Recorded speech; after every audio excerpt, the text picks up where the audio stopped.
Šajā zālē nevienam nav šaubas par to, ka Latvijas ģimenēm nepieciešams atbalsts, lai varētu iegūt savu pirmo mājokli un lai varētu pēc būtības rast risinājumus tām savas dzīvojamās telpas prasībām, kuras šiem cilvēkiem ir.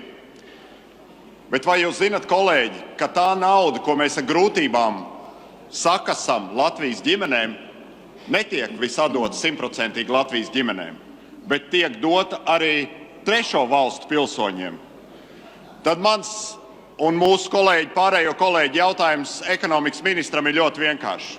Vai ministra kabineta noteikumi tiks mainīti, lai šī nauda, kur jau tāpatās ir par maz, būtu tikai un vienīgi Latvijas cilvēkiem, nevis kādu trešo valstu pilsoņiem? Paldies!